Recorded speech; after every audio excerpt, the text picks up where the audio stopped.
जितना भी आप प्रयास करें, जितने भी मर्जी कुछ कर लीजिए, लेकिन अल्टीमेटली आप स्मरण तो करते ही हैं। युद्ध क्षेत्र में जाते हुए, क्रीड़ा क्षेत्र में जाते हुए प्रभु को याद तो करते हैं आप, इसमें कोई शक नहीं है।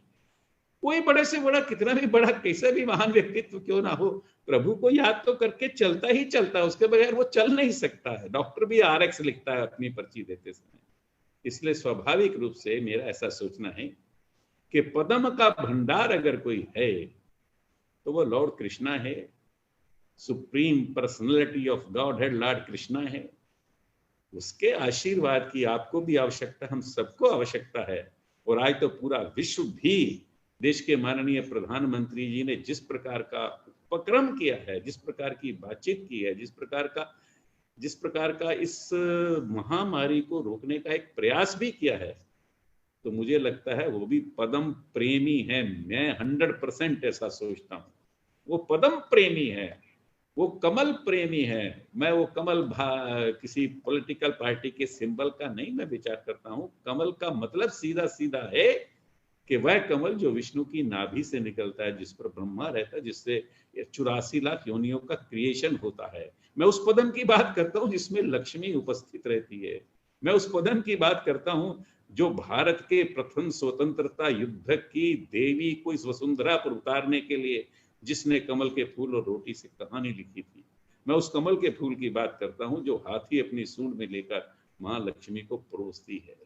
वह पद्म श्री और वह पद्म आपको बारंबार, क्योंकि आप उसका श्रवण करते हैं, आपके मस्तिष्क में नहीं, केवल माइंड में ही नहीं, केवल सेंसेस में ही नहीं, केवल इंटेलेक्ट में ही नहीं, आपके सेल्फ में, आपकी सोल के अंदर वह घर कर जाए, तो मुझे लगता है आने वाले समय में विदाउट कंपैरिजन, किसी से मुकाबला नहीं, विदाउट कंपटीशन, किसी से संघर्ष नहीं, कंप्लेंट्स नहीं, no complaints, no comparison, no competition, चरवैती चरवैती, मुझे चलना है, मुझे दौड़ना है, मुझे लड़ना है, मुझे कुश्ती करना है, बॉक्सिंग करना है।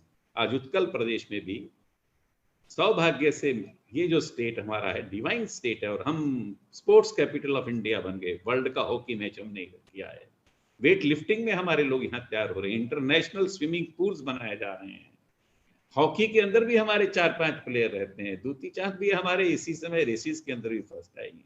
तो कहने का मेरा मतलब ये है कि हम स्वाभाविक रूप से भगवान कृष्ण को स्मरण करते हुए, उसको याद करते हुए, क्योंकि पद्मों का भंडार तो उन्हीं के पास है और किसी के पास नहीं है। इसलिए चाहे पद्मश्री लें, पद्म विभूषण लें, पद्म भूषण लें, जितने भी प्लेयर्स हैं, मैं इसीलिए उनके चरणों में अभिवादन कर रहा, क्योंकि वो भगवान कृष्ण के भक्त हैं। भक्त से मतलब सीधा सीधा है, अपने को स्वयं को ध्वस्त करना पड़ता है, अपने को मिटाना पड़ता है, अपनी एग्जिस्टेंस को, अस्तित्व को समाहित करना पड़ता है। किसमें? लॉर्ड कृष्ण में। तो फिर साफ साफ कहा गया कि यत्र योगेश्वरः कृष्ण यत्र पार्थ धनुर्धरः तत्र श्री विजयो भूति ध्रुवा नितिर मतिर्मम।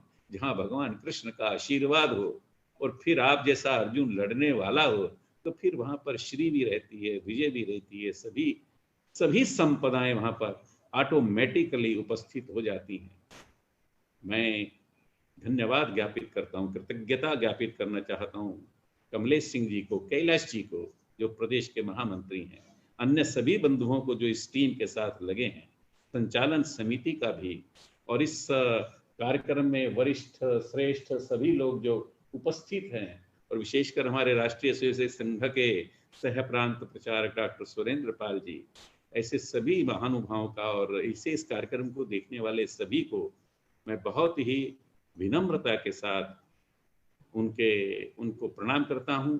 और इस कार्यक्रम के अंदर मुझे जो आपने अवसर प्रदान किया है कि मैं अपनी बात उस वीरांगना, निर्भय क्रांति की वीरांगना याज्ञ सैनी सी हवन कुंड की जो है, बिल्कुल याज्ञ सैनी सी लगती है। उसका पूरा चरित्र देखने पर लगता है, पूरे ब्रिटिश एम्पायर को जिसने हला के रख दिया, विक्टोरिया, रानी विक्टोरिया, उसका तो इधर ईस्ट इंडिया कंपनी है, और माँ भारती की वर्ध पुत्री ये मनु है, जिसको हम महारानी लक्ष्मीबाई कहते हैं, मुकाबला इनका था। और परिणाम क्या है कि आज ईस्ट इंडिया कंपनी को भारत ने खरीद लिया है, ईस्ट इंडिया कंपनी का एग्जिस्टेंस समाप्त कर दिया है। ऐसे ही होता है। तो इस प्रकार का कार्यक्रम आयोजन कर आपने जो इंटरनेशनल, नेशनल ऐसे सभी खिलाड़ियों को जो सम्मान करने का और उनको अभिवादन करने का एक अवसर जो हिंदू जागरण मंच ने दिया है, मैं उनके प्रति भी अपनी कृतज्ञता ज्ञापित करता हूँ अपना वक्तव्य समाप्त करता हूँ। वंदे उत्कल जननी। धन्यवाद। जय हिंद।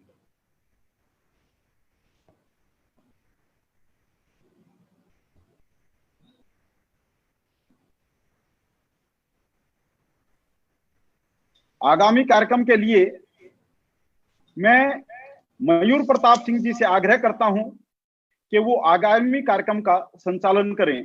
मयूर प्रताप सिंह जी, आप संघ के स्वयंसेवक हैं, आप हिंदू जागरण मंच के हरियाणा प्रांत के प्रदेश मंत्री हैं, आपका केंद्र अंबाला है।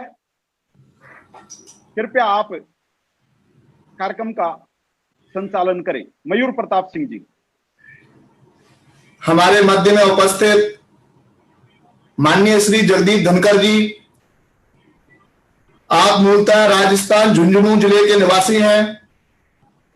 पूर्व में आप जयपुर उच्च न्यायालय के सबसे कम उम्र के बार एसोसिएशन के अध्यक्ष रहे हैं। साथ ही आप सर्वोच्च न्यायालय में वरिष्ठ अधिवक्ता के रूप में भी रहे हैं। इससे पहले आप भारत सरकार में केंद्रीय मंत्री भी रहे। वर्तमान में आप पश्चिम बंगाल राज्य के महामहिम राज्यपाल हैं। मेरा आपसे आग्रह है, हम सबके मध्य अपना उद्बोधन रखें।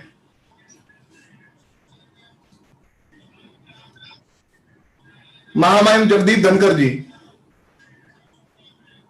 ये मेरा परम सौभाग्य है कि हरियाणा हिंदू जागरण मंच के इस कार्यक्रम में मैं सम्मिलित हो रहा हूँ। माननीय गणेशी लाल जी ने जो अपने उद्बोधन में कहा है, इससे सभी को ऊर्जा मिलेगी। उनका सानिध्य हमें प्राप्त होना एक महत्वपूर्ण विषय बन गया है। मैं इस विषय पर यह कहना चाहूंगा, हरियाणा की मिट्टी में कुछ तो खास है। देश और दुनिया में हरियाणा के बालक बालिकाओं का जो डंका स्पोर्ट्स में बज रहा है, पूरा देश उनका लोहा मान रहा है, कुछ तो खास बात है। लंबे समय से मैं इस बात का लाभ लेता रहा हूं जब लोग मुझे कहते हैं कि आप हरियाणा से हैं, और आज वस्तु स्थिति आपने साफ कर दी है। हरियाणा से मेरा वो लगाव मत हो, पर भावनात्मक लगाव बड़ा गहरा है। मैं 30 साल पहले जब राजनीति में आया तो मुझे स्पोर्ट्स की राजनीति में घुसने का मौका मिला। जब कहीं विवाद होता था, लोग कोशिश करते हैं कि एक न्यूट्रल आदमी को आगे करें। तो मैं राजस्थान ओलंपिक एसोसिएशन और टेनिस एसोसिएशन से जुड़ा। लगातार मेरा ये प्रयास रहा कि सामाजिक जीवन में, राजनीतिक जीवन में खेल की भावना आगे क्यों नहीं आती है। वो कुछ उल्टा हो गया, खेल में राजनीति ज्यादा घुस गई। ऐसी परिस्थिति में जो कीर्तिमान स्थापित हरियाणा के बालक बालिकाओं ने किया है, वो अत्यंत सराहनीय है।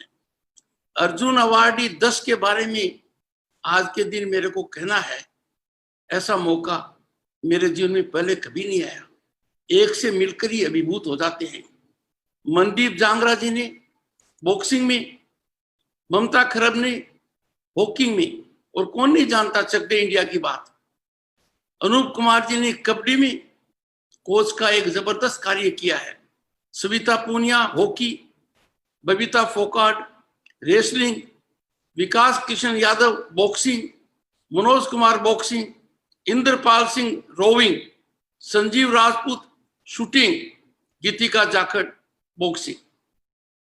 हरियाणा का नाम आते ही एक चीज सामने आती है, खेल में प्रतिभा जबरदस्त है। सरकार ने मौके बहुत दिए हैं, मौकों का फायदा लिया गया है, और देश और प्रदेश का नाम रोशन किया गया है। इस कार्यक्रम में सम्मिलित हैं शिक्षा, कानून के अनेक लोग।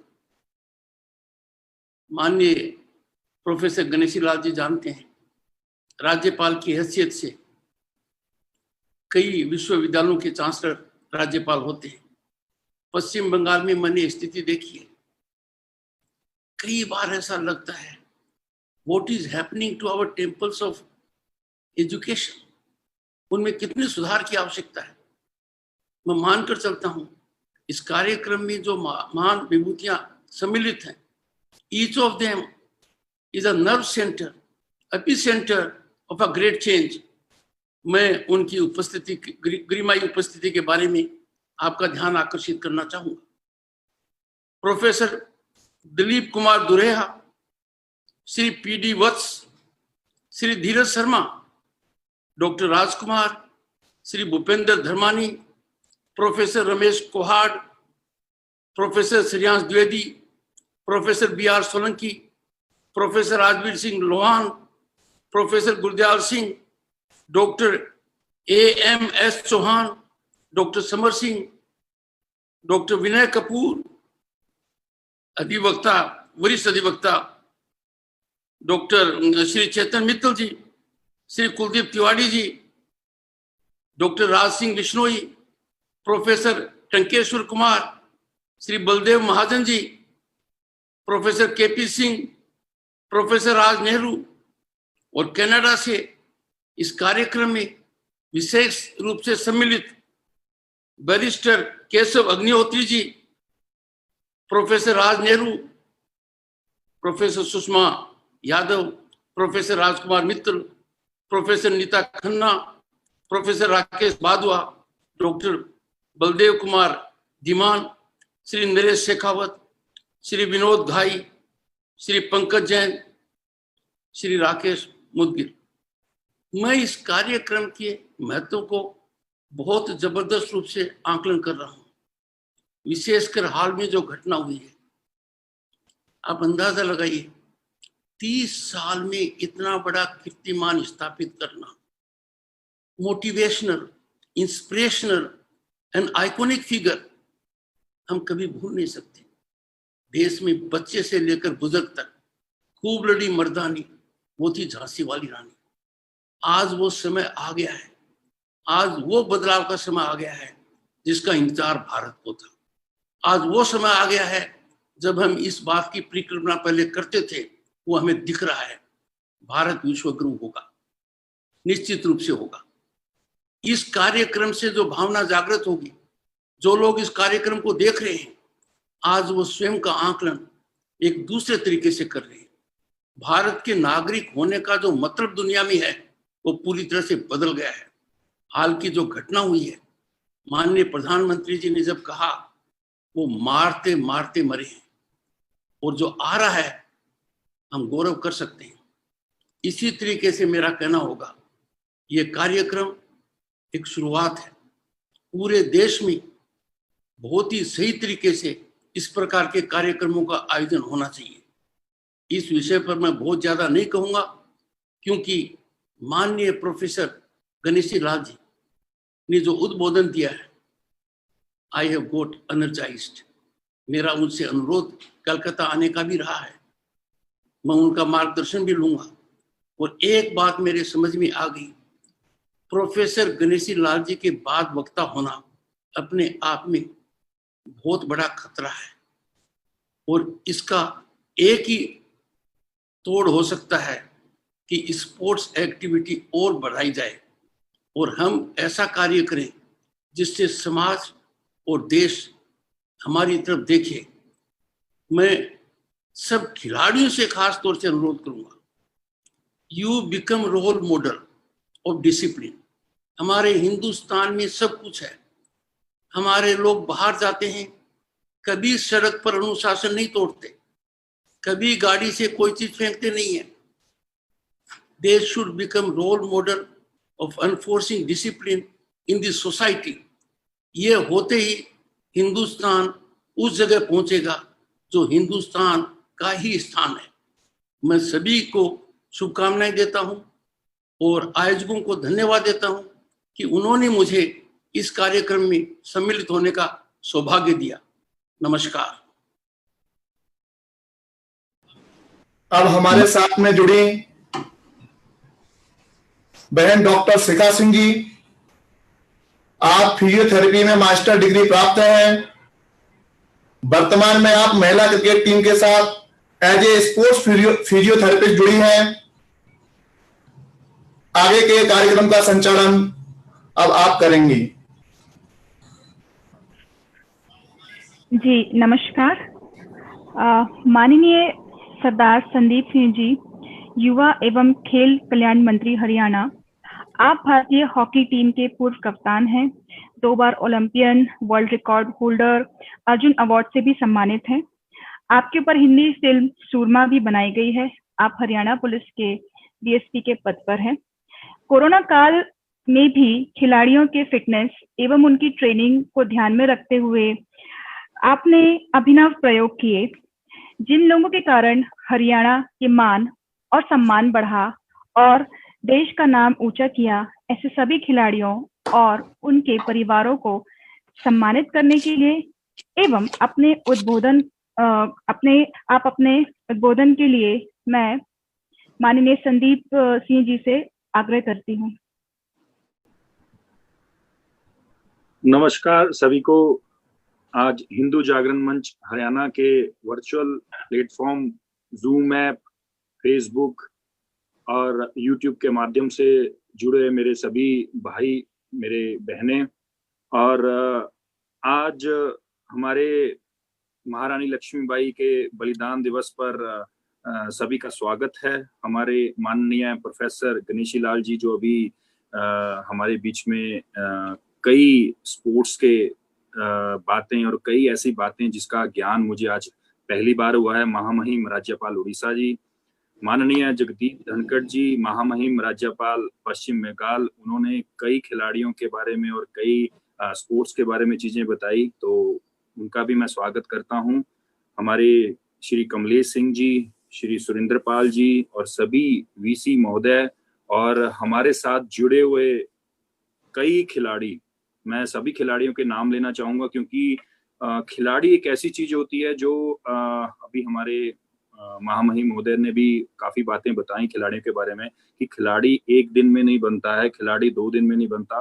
खिलाड़ियों को बनाने के लिए सदियां लग जाती हैं और सुबह शाम जो मेहनत करते हैं और जिस जगह पर मेहनत करते हैं, चाहे वो मैट हो, चाहे वो मैदान हो, चाहे वो ट्रैक हो, चाहे वो रिंग हो, जिस जगह पर वो मेहनत करते हैं वही उनका मंदिर होता है। तो हमारे साथ जुड़े योगेश्वर दत्त जी, ओलंपिक मेडलिस्ट, बबीता फोगाट जी, अर्जुन अवार्डी और कई ऐसे मेडल उनके कॉमनवेल्थ गेम्स, एशियन गेम्स, संग्राम सिंह जी इंटरनेशनल रेसलर, हमारे साथ जुड़े विजेंद्र सिंह मुक्केबाज जिन्होंने ओलंपिक में मेडल जीता, योगेंद्र चहल जी क्रिकेटर हैं, नवदीप सैनी क्रिकेटर हैं, सिवाज जी, सचिन सिवाज जी बॉक्सर हैं, अमित फंगल मुक्केबाज हैं, पूनम मलिक हॉकी के हैं। ये सभी खिलाड़ी जिनके मैं नाम ले रहा हूं, इन्होंने अपने समय में और इस समय में लगातार अंतरराष्ट्रीय और राष्ट्रीय और अपने हरियाणा का प्रांत का नाम रोशन किया है। अक्षय कुमार जी बॉक्सिंग में हैं, पवन कुमार हॉकी के अंतरराष्ट्रीय खिलाड़ी हैं, पिंकी रानी जांगड़ा बॉक्सिंग से हैं, ईश पन्नू बॉक्सिंग से हैं, पूजा रानी बॉक्सिंग से हैं, नीरज गोयत बॉक्सिंग से हैं, पंकज चुग ये फुटबॉल के अंतरराष्ट्रीय कोच हैं, पंकज शर्मा तीरंदाजी से हैं, नुपुर मुक्केबाज से हैं, धर्मेंद्र दलाल रेसलिंग से हैं, जोगिंदर शर्मा क्रिकेटर, ये वो क्रिकेटर हैं जिन्होंने वर्ल्ड कप के दौरान आखिरी बॉल पर जो खिलाड़ी को आउट किया था, जिसकी वजह से हमारा भारत जो है वर्ल्ड कप जीता था। दीपक हुड्डा कबड्डी के हैं, अभी करंट में कबड्डी टीम के कप्तान भी हैं। सचिन तंवर कबड्डी प्लेयर, श्रीमती दीपिका ठाकुर हॉकी से हैं, सुश्री गार्गी रेसलिंग से हैं, परवेश भैंसवाल कबड्डी से हैं, नरेंद्र नंदा कबड्डी से हैं, अनीश बनवाला शूटिंग से हैं, संदीप ढुल स्विमिंग से हैं, संजय स्विमिंग से हैं, संदीप पुनिया हैंडबॉल से हैं, नवीन पुनिया हैंडबॉल से हैं, रवि पुनिया हैंडबॉल से हैं, लगता है सारे पुनिया हैं। नवीन पंगल हैंडबॉल से हैं, अमित शर्मा हैंडबॉल से हैं, खुशबू हैंडबॉल से हैं, अनिका जांगड़ आइस स्केटिंग से हैं, विकास राणा आइस स्केटिंग से हैं, रणवीर सैनी गोल्फ से हैं, जगदीप सिंह साइकिलिंग से हैं, ज्योति कुश्ती से हैं, मंजू रानी कुश्ती से हैं, स्वीटी कुश्ती से हैं, बबली कुश्ती से हैं, मुकेश शर्मा पैरा एथलीट हैं, अंतरराष्ट्रीय खिलाड़ी हैं ये, शुभम राणा तलवारबाजी से हैं, Naveen Sharma MMA mixed martial arts से हैं, कीर्ति तीरंदाज से हैं, पवन शेरावत कबड्डी से हैं, हिमानी तीरंदाजी से हैं, मेनिका हैंडबॉल से हैं, नीरज शर्मा एथलेटिक्स से हैं, स्वरूप रेसलिंग से हैं, पहलवानी करते हैं, अनुरून कुमार साइकिलिंग से हैं, विश्वजीत वॉलीबॉल से हैं, सत्यवान रेसलिंग से हैं, नवीन गोयत कबड्डी से हैं, विकास कंडोला कबड्डी से हैं, नितेश कुमार कबड्डी से हैं, धनराज कोच जो हैं तैराकी के हैं, विनय सिंह फुटबॉल से हैं, पंकज शर्मा किक बॉक्सिंग से हैं, और शिवांगी पाठक जो हैं ये हमारे राष्ट्रपति पुरस्कार से हैं, हिमालय पर जो चोटी पर चढ़े थे, पूजा शूटिंग से हैं, रामलाल शर्मा जी हैं, एवरेस्ट की चढ़ाई पर इन्होंने भी, और पानी के अंदर जो इन्होंने साइकिलिंग की थी उसके माहिर हैं ये, अजय शिरोन है हैंडबॉल से, राजेश यादव आइस स्केटिंग से हैं, सौम्य तलवारबाजी से हैं, दुष्यंत नौका जो हैं राष्ट्रीय खेल 32वें और 36वें पर इन्होंने मेडल जीता था, और रुपेश शर्मा जूडो कराटे से हैं, बिंदु रेसलिंग से हैं, अनिल कुमार स्विमिंग से हैं, सुधीर कुमार स्विमिंग से हैं, रमेश कुमार स्विमिंग से हैं, और मंजू संधू जो हैं खेलो इंडिया में इन्होंने स्वर्ण पदक जीता था, अरुण स्विमिंग से हैं, पुलकित तैराकी से हैं, वीर खट्टर जो हैं तैराकी से हैं, हर्ष गुप्ता जो हैं वो भी स्वर्ण पदक जीता था स्विमिंग से हैं, तैराकी से हैं, अनिल खत्री जी स्विमिंग से हैं, विनोद कोच जो हैं वो स्विमिंग के कोच हैं, हर्ष स्विमिंग से हैं, आजाद महेंद्र जो हैं वो कराटे से हैं, अंजल कुंडू जो हैं एथलेटिक्स से हैं, शशांक शर्मा जो हैं स्वर्ण पदक जीता था इन्होंने एथलेटिक्स में, गोपाल एथलेटिक्स से हैं, मनोज कुमार स्विमिंग से हैं, मोहित तलवारबाजी से हैं। ये हमारे खिलाड़ी जिन्होंने हरियाणा के लिए गौरव किया है। हरियाणा एक ऐसा प्रांत बन चुका है कि जिस प्रांत में खिलाड़ी जब गेम खेलना शुरू करता है तो उसका विजन ये नहीं होता कि मुझे हरियाणा के लिए खेलना है, उनका विजन ये होता है कि मुझे देश के लिए खेलना है, देश को मेडल जिताना है। 1 नवंबर 1966 में जब हरियाणा बना तो किसी को ये नहीं पता था कि हरियाणा एक ऐसा प्रांत बन जाएगा और उस प्रांत में सैकड़ों से ज्यादा खिलाड़ी ऐसे होंगे जिनको अर्जुन अवार्ड और पद्मश्री मिलेगा। मेडलिस्ट जो हैं वो तो बहुत ज्यादा है हमारे पास। जब मैं भी कुछ समय तक लगभग 13 साल देश के लिए खेला हूँ, कुछ समय मैं भारत की राष्ट्रीय टीम की कप्तानी भी की है, हॉकी खेलता रहा हूँ। बहुत यंग एज में 17 साल और कुछ महीने की एज में मैं ओलंपिक्स खेला था 2004 में। तो उस समय जब हम खेलते थे तो हरियाणा प्रांत से बहुत कम खिलाड़ी थे। 2002, 2003 और 2004 के समय बहुत कम खिलाड़ी सामने आते थे, लेकिन उस समय हरियाणा को इस नजर से देखा जाता था कि हरियाणा शायद एक आधा नेशनल गेम्स में या नेशनल में मेडल आ जाए, तो उसको इस नजर से देखा जाता था। 2008 में जब विजेंद्र सिंह और उसकी पलटन ने ओलंपिक्स में मेडल जीता तो तब पता चला, सुशील कुमार और विजेंद्र सिंह जी ने, तब पता चला कि हरियाणा भी कोई ऐसा प्रांत है जहां पर कॉमनवेल्थ गेम्स, एशियन गेम्स के अलावा भी ओलंपिक्स में मेडल आने वाले खिलाड़ी हैं। हमारे यहाँ हरियाणा में बहुत सी पॉलिसी शुरू हुई खिलाड़ियों को लेकर। तो recently as sports minister of Haryana जब मैंने ये पद संभाला तो मेरे को ये था कि हमेशा की जो खिलाड़ियों ने किया है वो खिलाड़ियों को उनका जो श्रेय है, जो उनका जो हार्डवर्क, जो उनकी मेहनत है, उसका रिटर्न में उनको जरूर मिलना चाहिए। हमारे यहाँ कई गाँव में ऐसे बच्चे हैं, जो बेटियां हैं, जिनके माता पिता इस वजह से उनको गेम में नहीं भेजते हैं कि उनके माता पिता इनसिक्योर फील करते हैं कि उनकी बच्चियां अगर बाहर जाएंगी तो क्या वो सुरक्षित हैं। इसकी वजह से जो हमारा एक स्लोगन है पूरे भारत का और हरियाणा से ही शुरू हुआ था, माननीय हमारे प्रधानमंत्री नरेंद्र मोदी जी और हमारे माननीय मुख्यमंत्री मनोहर लाल खट्टर जी हरियाणा के, इन्होंने ये शुरुआत की थी बेटी बचाओ बेटी पढ़ाओ। तो इसके साथ में ही जैसे ही मैंने देखा कि ये चीजें इनसिक्योर फील हो रही हैं, बच्चियों को आगे हमें और लेकर आना है, क्योंकि 2016 की रियो ओलंपिक्स में हमारे पास जो मेडल आए थे, 2 मेडल आए थे देश के पास, उसमें से 1 मेडल पीवी सिंधु जी ने जीता था और 1 मेडल हमारे साक्षी मलिक जी ने जीता था। दोनों महिलाएं थी। तो मुझे लगा कि ये महिलाओं को हमने मेडल जो है हरियाणा में बहुत ज्यादा है, इसको और बढ़ाना है, लेकिन तभी बढ़ेंगी अगर ग्रास रूट के ऊपर, क्योंकि ग्रास रूट जहां पर जिस घर की नींव अच्छी होगी तो उसके ऊपर जितना मर्जी माला की बिल्डिंग बना लो, जब तक हम ग्रास रूट के ऊपर काम नहीं करेंगे तो हमारी जो स्पोर्ट्स है वो आगे नहीं आएगी। तो उसी वजह से हमने एक शुरुआत की, बेटी बचाओ बेटी पढ़ाओ और बेटी को खिलाओ।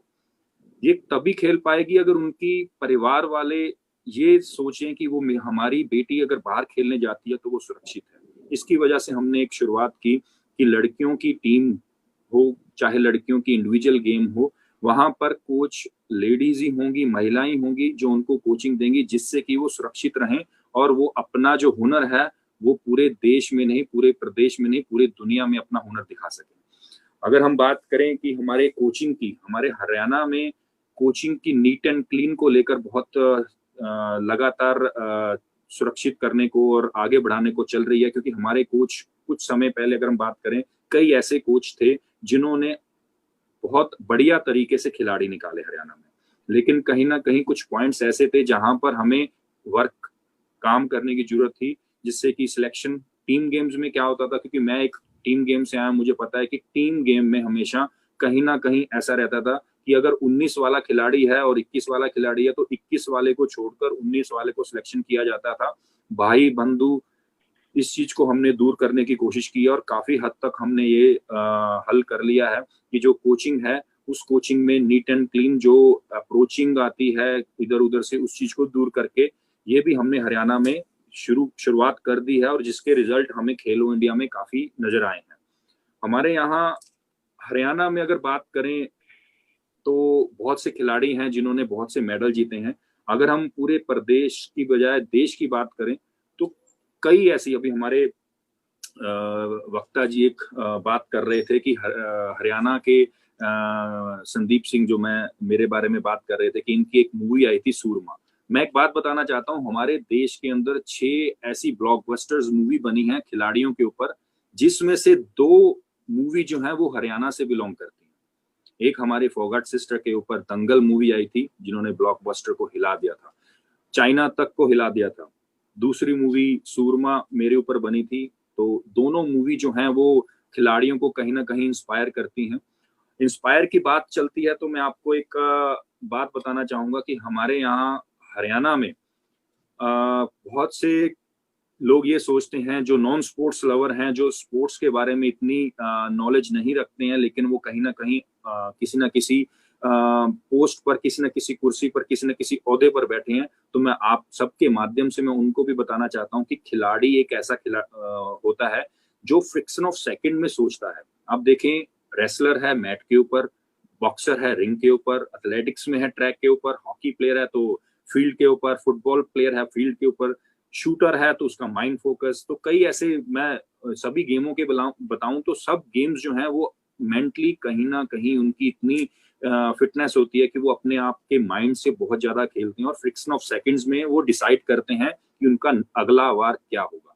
आप ये देख सकते हैं कि अगर खिलाड़ी अपने मैदान में किस तरीके से सामने वाले को हराता है तो उसका माइंड कितना शार्प होगा। तो मैं आपके माध्यम से उन लोगों को भी बताना चाहूंगा कि खिलाड़ी को ऐसा मत समझें कि खिलाड़ी सिर्फ खिलाड़ी है, वो खेल खेलना जानता है। इसके माध्यम से हमने हरियाणा सरकार में एक ये भी कदम उठाया है कि खिलाड़ियों को ऑफिस के चक्कर नहीं लगाने पड़ेंगे। वो खेल कर रहे हैं, गेम कर रहे हैं, उनको गेम खेलनी पड़ेगी और गेम के दौरान कोई भी दिक्कत आए तो उसके लिए सरकार उनके सदैव साथ है और उनको आगे बढ़ावा देगी, जिससे कि और वो मेडल जीतें, अपने प्रांत का, अपने देश का, अपने माता पिता का नाम रोशन करें। हरियाणा का मैं ये कहूंगा कि पंजाब में कुछ समय पहले कई खिलाड़ी ऐसे थे जो हरियाणा से पंजाब से खेलना चाहते थे, क्योंकि पंजाब में खेलों को ज्यादा बढ़ावा दिया जाता था। अगर आज से 20-25 साल पहले की मैं बात करूं, आज एक ऐसा समय आ गया है जहां पर हर खिलाड़ी, चाहे वो पंजाब का हो, चाहे वो उत्तर प्रदेश का हो, चाहे वो राजस्थान का हो, जो पड़ोसी राज्य हैं, वो भी चाहते हैं कि हम हरियाणा से खेलें, क्योंकि हरियाणा का खेलने का मतलब एक तरह से इंडियन टीम में खेलने के बराबर है। ऐसी वैल्यू हो चुकी है हरियाणा के स्पोर्ट्स की। तो मैं अपने आप को सौभाग्य समझता हूं कि मैं इस राज्य में स्पोर्ट्स को मेरे को जो सरकार ने, जो पार्टी ने जो हमें एक रिस्पॉन्सिबिलिटी दी है, उसको मैं निभाऊं और निभा रहा हूं कि मैं ऐसे गेम से बिलोंग भी करता हूं और इस मंत्रालय को संभाल रहा हूं। और हमेशा मेरी एक ही ट्राई रहती है कि एक ही हमेशा प्रायोरिटी रहती है कि खिलाड़ियों को किसी भी तरीके से कोई दिक्कत ना आए। हमारे यहाँ छोटे बच्चे जो खेल की भावना रखते हैं, वो हमेशा चाहते हैं कि हम शॉर्टकट से अपनी लाइफ को बना लें। आप देखें, शॉर्टकट हमेशा शॉर्ट टर्म के लिए रहती है, लॉन्ग टर्म के लिए नहीं रहती, लेकिन शॉर्टकट हमेशा हमें एक अच्छे मुकाम तक नहीं लेके जाती। हमारे माननीय महामहिम राज्यपाल जी ने, प्रोफेसर श्री गणेशी लाल जी ने एक बात बहुत अच्छी कही थी कि इनविजिबल हार्ड वर्क जो है वो हमेशा पेरेंट्स द्वारा किया जाता है। मैं इसलिए इसको ज्यादा तवज्जो दे रहा हूं क्योंकि यहाँ पर जितने भी हमारे साथ आज जुड़े हुए खिलाड़ी हैं, वो इस चीज को वैल्यू समझेंगे कि माता पिता का जो योगदान है, उनकी परिवार का जो योगदान है उनको बनाने के लिए, वो बहुत ज्यादा है। क्योंकि परिवार को, हर कोई खिलाड़ी की जब मेडल मिलता है तो कहते हैं खिलाड़ी ने मैदान में बहुत अच्छी मेहनत की, बहुत दिन रात मेहनत की, खून पसीना एक कर दिया, मैदान को अपना मंदिर समझकर वहीं पर वो मेहनत करता रहा। लेकिन उसके पीछे उनको बनाने के लिए उनके परिवार का उतना ही बड़ा हाथ है जितना बड़ा हाथ कोच का भी होता है। तो इनविजिबल जो हार्ड वर्क होता है, उसके जो चारों तरफ जो लोग होते हैं, चाहे वो कोच के रूप में हो, माता पिता के रूप में हो, बहन भाई के रूप में हो, अपने फ्रेंड्स के रूप में, दोस्त के रूप में हो, वो जो मेहनत करते हैं उनके लिए, वो बहुत ज्यादा होता है। और सबसे बड़ी मेहनत कोच की और माता पिता की होती है। कोच की मेहनत जो है वो ग्राउंड में दिख जाती है, लेकिन माता पिता की जो मेहनत होती है वो बहुत बार छुप जाती है। मैं उसके ऊपर ज्यादा तवज्जो इसलिए दे रहा हूँ, खिलाड़ियों को बनाने के लिए माता पिता का हाथ बहुत होता है। अगर बात करें कोई भी, आप परिवार में कोई शादी होती है तो माता पिता उस चीज को सेक्रीफाइस करते नहीं, हमने अपने बच्चे को आगे बढ़ाना है, उसको आगे लेके जाना है। तो इस वजह से वो ज्यादा अवॉइड करते हैं कि बच्चों को हम खेल की तरफ दें। कोई चीज खाने की हो, उनको हमेशा माता पिता को होता है। क्योंकि मेरे साथ हुआ है, मेरे परिवार में हुआ, मैं कई ऐसे खिलाड़ियों को जानता हूँ जो आज हमारे साथ जुड़े हुए हैं। इनकी लाइफ की जर्नी भी जब मैं पढ़ता हूँ तो उनके माता पिता ने भी इतना सेक्रीफाइस किया उनको बनाने के लिए। अगर उनके पास 100 रुपए हैं पॉकेट में तो वो बच्चों के ऊपर 80 रुपए खर्चते हैं कि 20 रुपए में हम अपना घर चला लेंगे, लेकिन 80 रुपए से उनकी डाइट पूरी करें, जिससे कि खिलाड़ी जो है वो आगे बढ़े। मैं ये एग्जाम्पल दे रहा हूँ इस वजह से, क्योंकि माता पिता का जो परिवार का जो आगे बढ़ाने के लिए जो उनको खिलाड़ियों को जो योगदान है, वो मैं चाहूंगा कि इस हिंदू जागरण मंच हरियाणा के माध्यम से एक ऐसा मैसेज आए कि जो खिलाड़ी हैं वो खिलाड़ियों को बनाने के लिए उनके माता पिता भी उतने ही सपोर्टर हैं, उतना ही उनका योगदान है जितना कोच का और उनके दोस्तों का होता है। आखिरी में मैं एक बात सबको कहना चाहूंगा कि हमें स्पोर्ट्समैन होने पर प्राउड है। हमें अपने जितने भी खिलाड़ी हैं उनको आगे बढ़ते हुए प्राउड फील करना चाहिए। लेकिन मैं एक बात सबको बता देना चाहता हूँ कि हमारे माता पिता हमारे ऊपर प्राउड करते हैं, हमें ऊपर देखना चाहते हैं, लेकिन हमारे मन में जो यंगस्टर्स हैं, जो यूथ है, जो आगे बढ़ रहा है, मैं उनके आपके माध्यम से उनको भी एक मैसेज देना चाहूंगा कि वो इतना जरूर जान ले, इस चीज को अपने माइंड में रखते हुए कि आप इतनी मेहनत करें कि आपके माता पिता अगर किसी गली से या किसी नुक्कड़ से या किसी चौराहे से निकलें तो वो अपने नाम से नहीं आपके नाम से जाने जाएं, जिससे कि पता चले कि वो क्रिकेटर का, वो बॉक्सर का, वो एथलेटिक्स का, वो हॉकी प्लेयर के माता पिता जा रहे हैं, आपके नाम से वो जाने जाएं। जो वो प्राउड फील होगा पेरेंट्स को, मुझे नहीं लगता कि वो आप लाखों करोड़ों की गाड़ियां या लाखों करोड़ों का घर बना के अगर माता पिता को दें, उससे वो प्राउड फील नहीं होगा। जो प्राउड फील आपके इससे हो जाएगा कि आपके नाम से आपके पेरेंट्स जाने जाएं। मैं अंत में सभी से, मैं खिलाड़ियों से, हिंदू मंच जागरण से, हमारे माननीय राज्यपाल उड़ीसा और पश्चिम बंगाल, मैं सभी से धन्यवाद करता हूं। आपने मुझे समय दिया और इतने लायक सोचा समझा कि मैं खिलाड़ियों को अपनी तरफ से अपने जो वचन है, जो गोल हैं, जो वो बता सकूं। जय हिंद, जय भारत। जी, अब हम हमारे साथ जुड़े हुए हैं माननीय कमलेश सिंह जी। संघ के प्रचारक हैं, हिंदू जागरण मंच के अखिल भारतीय सह संयोजक हैं और आपका केंद्र दिल्ली है। आपको समारोह उद्बोधन करने के लिए मैं आग्रह करती हूँ। इस वर्चुअल प्लेटफॉर्म में अपने महामहिम द्वय उड़ीसा और बंगाल, अपने इस प्रदेश के ऊर्जावान मंत्री, खेल के साथ गहरे जुड़े हुए सरदार संदीप सिंह जी, राष्ट्रीय संयोजक हिंदू जागरण मंच के माननीय अशोक प्रभाकर जी, संघ के सह प्रांत प्रचारक श्री सुरेंद्र पाल जी, सारी बातों को सुनते हुए एक बात ध्यान में आ रही थी कि भारतीय क्रांतिकारी आंदोलन भारतीय इतिहास का स्वर्ण युग है। मातृभूमि की सेवा और उसके लिए मर मिटने की जो भावना थी,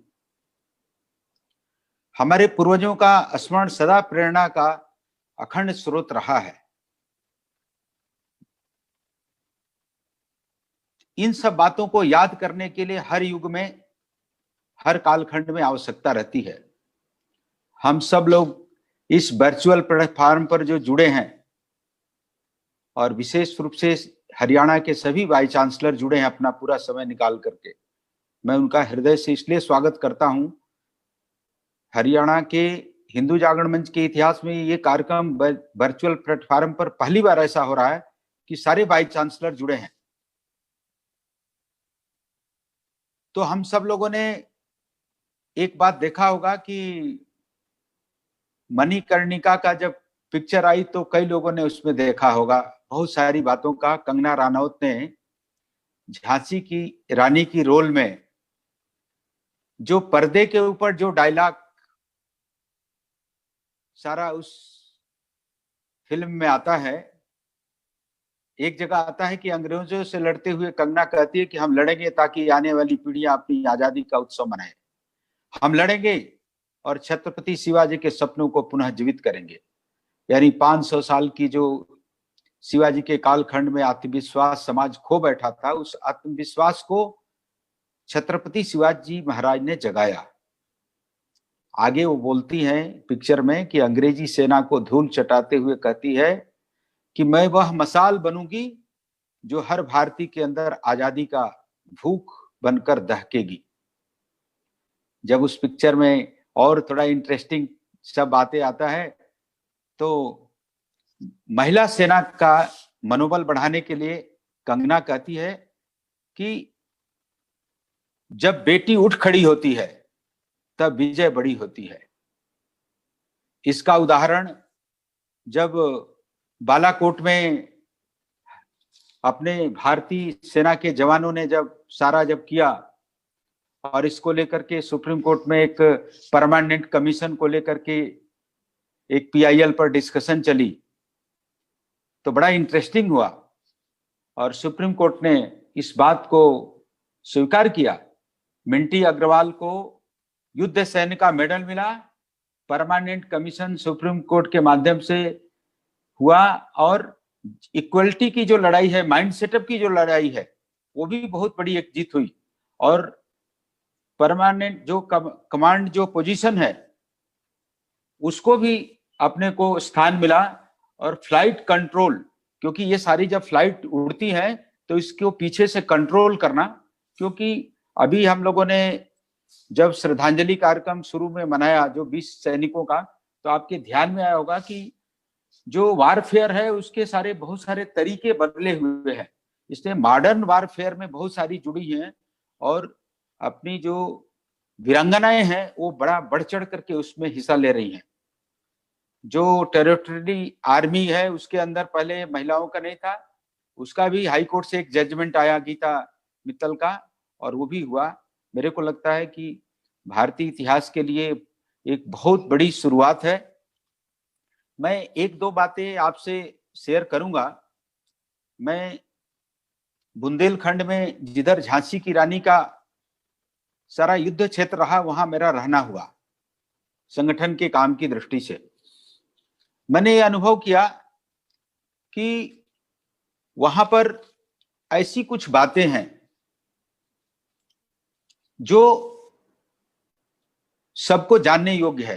आज जब हम बैठ करके इस प्लेटफार्म पर चिंतन कर रहे हैं, विचार कर रहे हैं, बातों को सुन रहे हैं, तो एक बात ध्यान में आ रही कि 1857 का कालखंड और आज के कालखंड का यदि हम कुछ बातों की तुलना करें तो ध्यान में आता है कि सुभद्रा कुमारी चौहान ने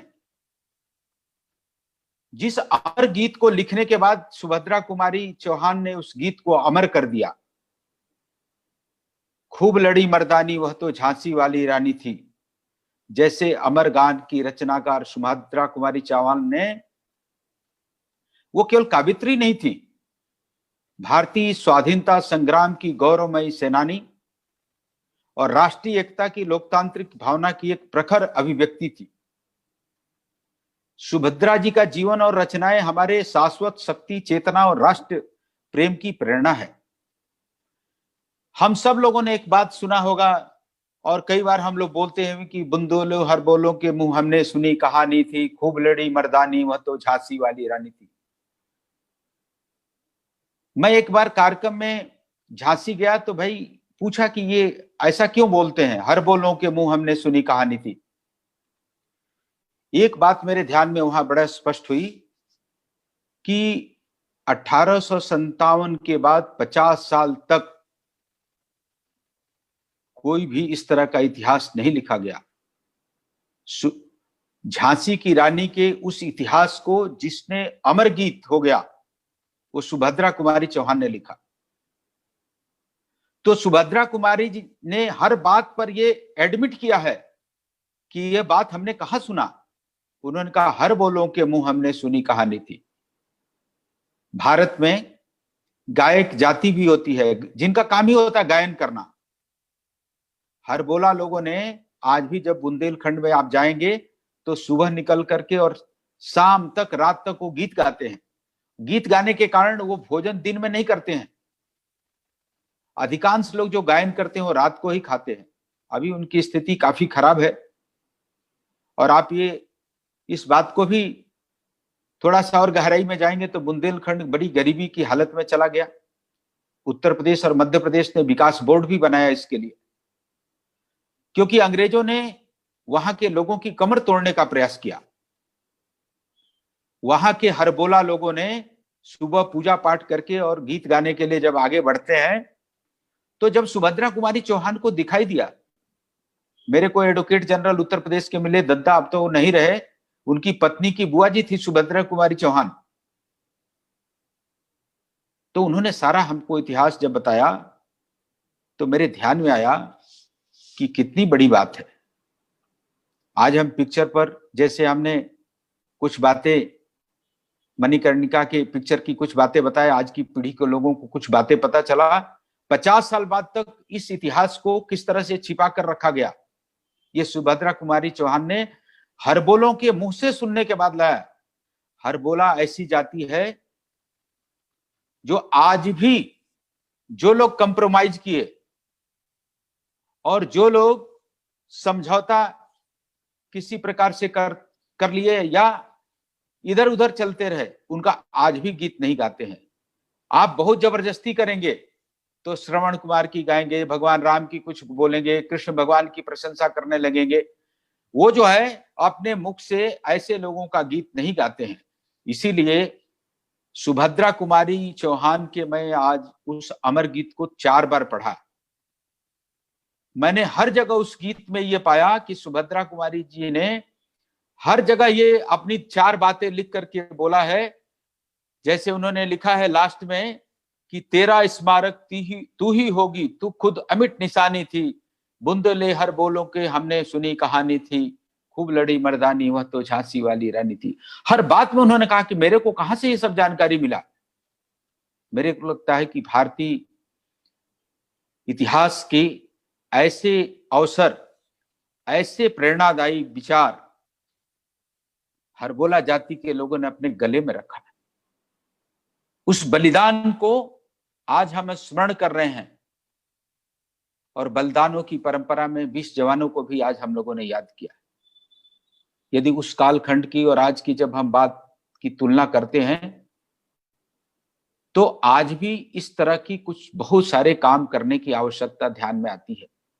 सामान्य जन समाज के लोग उस इतिहास के पन्नों को, उस अमर इतिहास को अपने गले में रखा। 50 साल तक लोग चलाते रहे।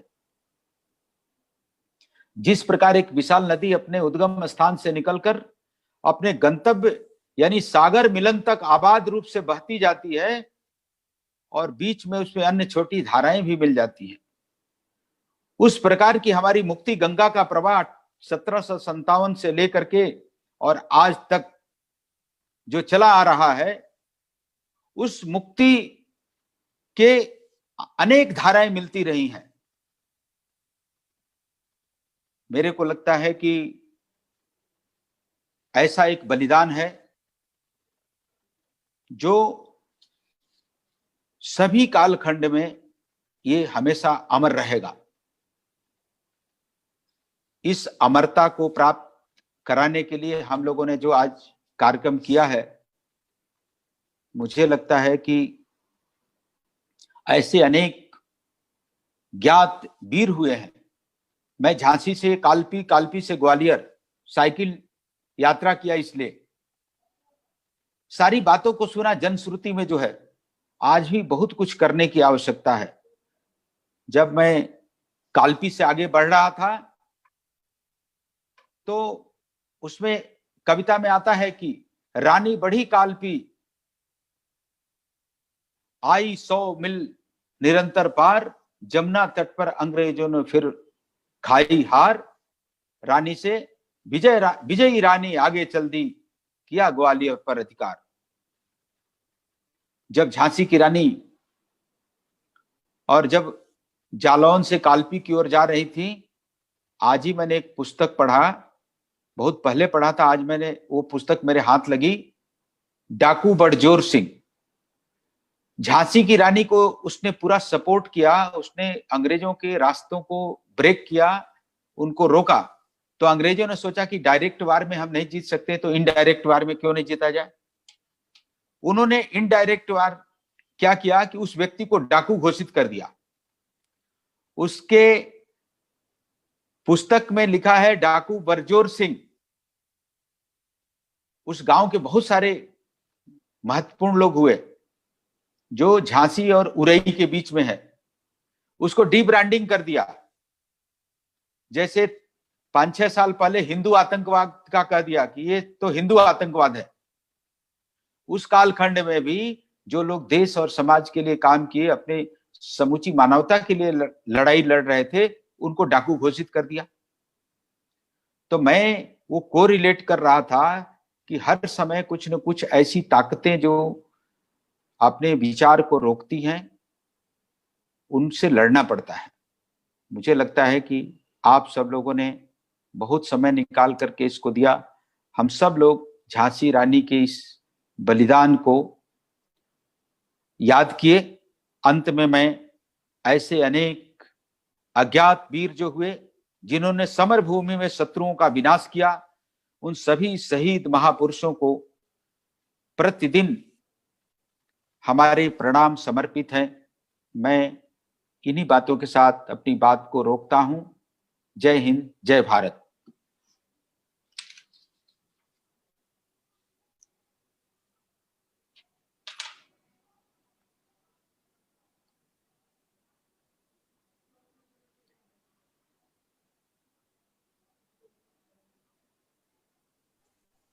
कैलाश जी कल्याण मंत्र बोलिए।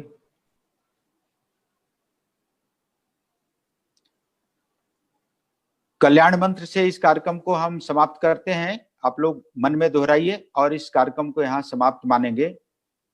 सर्वे भवन्तु सुखिनः, सर्वे सन्तु निरामया,